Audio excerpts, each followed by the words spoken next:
Sige, question number 15, okay? Ayan, Ho Chi Minh, pinangalanan sa kanya ang dating name na Saigon, Vietnam. Tumpak po, no?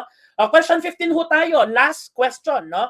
Whose assassination in Sarajevo in 1914 triggered the start of the World War I? Diyos ko, alam niyo na po yan, memoryado niyo na, no? That is Archduke, yes, tama po yan, WWFF, World War, Franz Ferdinand. That is letter A. Ayan.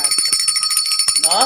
Alright, so yes, ito po yung walang iba kundi si Archduke Franz Ferdinand, no? Sabi nga po natin, although ito hindi ko na po i-detalye na, i-detalye ko na nung last po nating pagkikita no? So si Archduke Franz Ferdinand ay siya po ay heir, no? Tagapagmana ng kapangyarihan ng Austro-Hungarian Empire. Eventually, siya po ay na-assassinate, no? Ng isang tao na ang pangalan ay Gavrilo Princip, no? Eventually, no, itong pagkakapatay sa kanya, no, ay isisisi doon sa mismong bansang kinabibilangan ni Gavrilo Princip, magiging hudyat, no, ng giitan, no, ng conflict sa pagitan ng mga Europeyong bansa hanggang sa ang conflict ng mga Europeyong bansa ay kakalat sa buong daigdig, kaya siya tatawagin na World War I, no? Of course, no, syempre mahalaga din po na pag-usapan natin ang mga famous characters of the World War.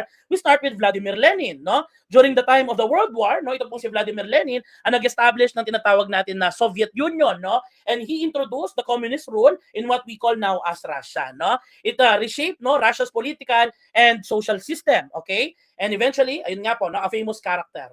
Aside from that, of course, on the other side of the war, we also have Woodrow Wilson, no? Si Woodrow Wilson naman po ay ang presidente ng Estados Unidos, no, na nag-lead sa United States during the World War I. Siya naman po ay nag-propose ng tinatawag natin ng 14 points, no? Na siyang naging dapat na batayan, pinlanong batayan nung minimithi nila na pandaigdigang kapayapaan o global peace noon, no?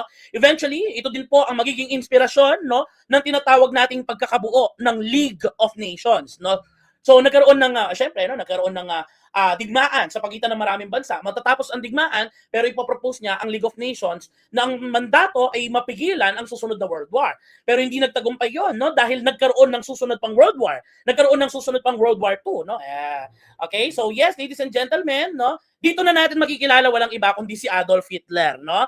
So si Adolf Hitler, siya po ang leader of the Nazi Party, no? Of course, we know him for having a totalitarian regime, no, which is coming from his charismatic leadership, no? At siya po ay dahil sa kanyang charismatic leadership ay napasunod niya sa kanyang paniniwala, no, ang mga Nazis, no, towards orchestrating what we call as the Holocaust. We would know that the Holocaust, no, is the killing, no, the abuse, no, ay pagwarak talaga sa human rights ng maraming mga Jews noon, no? So that is Adolf Hitler. Aside from that, kalaban naman po ni Adolf Hitler, itong walang iba kundi si Winston Churchill, no? Siya naman po ang wartime, no, World War II Prime Minister ng Britanya noon, okay? At syempre, no, siya din po yung famous na nagsabi na, I have nothing to offer but blood, toil, tears, and sweat, no?